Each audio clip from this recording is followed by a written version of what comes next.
everyone, magandang hapon sa inyo.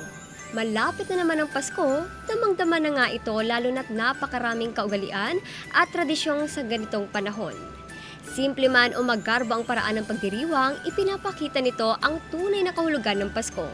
Mula sa iba't ibang bansa, kilalanin natin ang kanilang natatanging tradisyon sa isang natatangi ring okasyon. Tara na't bisitahin natin ang bansang Puerto Rico.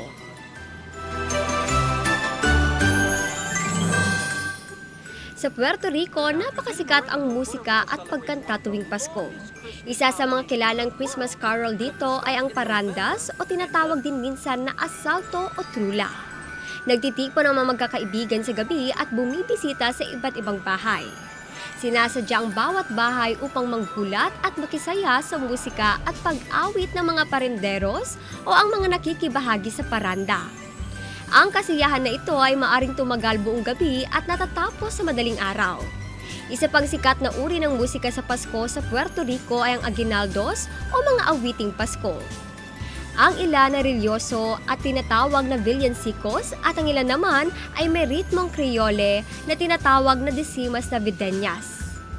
Ang mga tahanan sa Puerto Rico ay pinapalamutian ng mga halaman, madalas na may palm trees, at may mga dekorasyong Pasko na kahawig na sa Amerika gaya ng Christmas tree. Patok din ang mga nativity scenes o nasimentos o pesebres at napakahalaga ng mga figura ng tatlong hari. Gusto rin ng mga tao na magsuot ng tradisyonal na straw hat na tinatawag na pava sa kanilang pagdiriwang ng Pasko. Ang Besperas ng Pasko ay kilala bilang Noche Buena at dito ginaganap ang pangunahing pagdiriwang at pagkain ng Pasko. Ang araw ng Pasko o Navidad ay sumunod sa Noche Buena.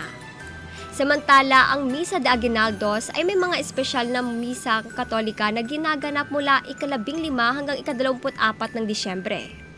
Sa misa, halos lahat ay umaawit at gumagamit ng tradisyonal na Puerto Rican musical instruments tulad ng cuatro, na isang Puerto Rican na gitara, gyros at maracas. Ang misa ay ginaganap tuwing madaling araw. Sa Besperas ng Pasko, may espesyal na Misa de Aguinaldo sa hating gabi na tinatawag na Misa de Gallo.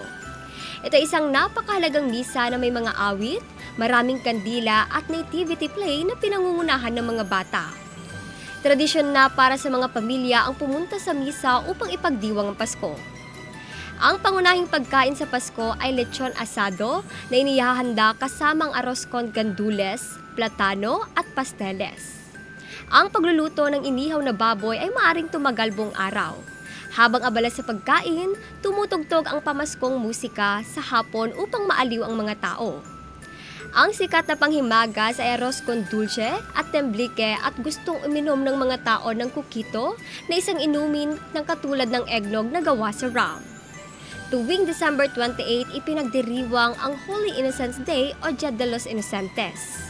Parang April Fool's Day ito kung saan sinusubukan ng mga tao na lokohin ng isa't isa.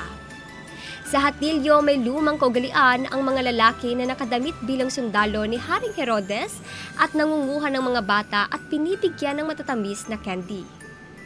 Ang pagbati naman sa nation na maligayang Pasko sa Puerto Rico ay Feliz Navidad.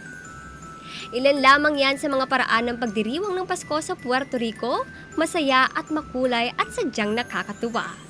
Tandaan ho natin na ang tunay na kahulugan ng Pasko ay ang kapanganakan ni Jesus at pag-ibig. Kaya't marapat lamang natin itong ipagdiwang. Sir Nation, isang maligayang Pasko sa inyo. Philippine Standard Time, we've got 4 minutes after 3 in the afternoon.